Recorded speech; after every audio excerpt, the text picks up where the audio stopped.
पढ़ ला इलाहा इल्लल्लाह, पढ़ ला इलाहा इल्लल्लाह। नबी अलैहिस्सलाम का इरशाद गरामी है, अहिब्बुल्लाह लिमा यग़दूकुम बिही मिन निअमिही।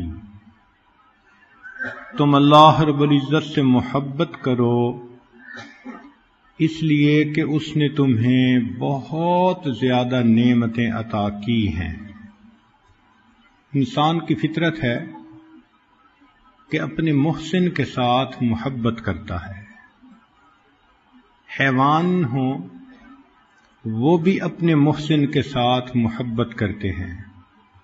आपने कई दफ़ा ये मंजर देखा होगा कि जो लोग शेर पालते हैं वो उसके साथ खेलते हैं, बैठते हैं।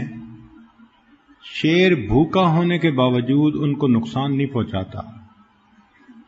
उसके दिल में भी अपने मुहसिन के साथ मोहब्बत का एक ताल्लुक होता है।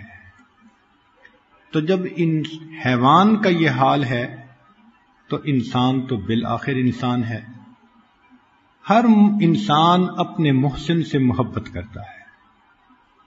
अल्लाह रब्बुल इज़्ज़त हमारे मुहसिन आज़म हैं, वो हमारे खालिक और मालिक हैं, और उसने हमें बिन मांगे अनगिनत नेमतें अता फरमाई हैं, अनगिनत नेमतें। जरा गौर कीजिए, अल्लाह ताला बिनाई न देते हम अंधे होते, गोयाई न देते हम गूंगे होते, समात न देते हम बहरे होते, हाथ पांव ठीक न होते लूले लंगड़े होते, सेहत न देते हम बीमार होते, लिबास न देते हम नंगे होते, खाना न देते हम भूखे होते, पानी न देते तो प्यासे होते।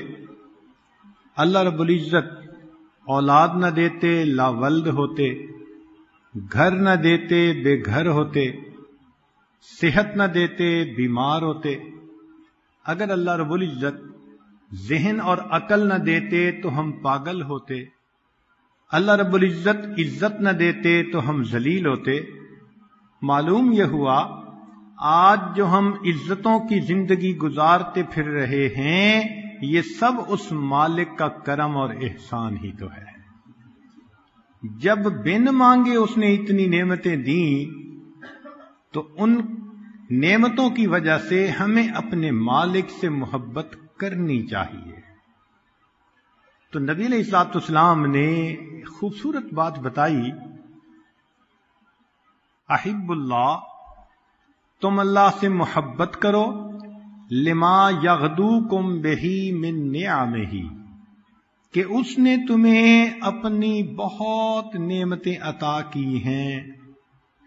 फिर अगली बात फरमाई, व अहिब्बूनी, और मेरे साथ मोहब्बत करो, लिहुब्बिल्लाह इय्याय, कि अल्लाह मुझसे मोहब्बत करते हैं।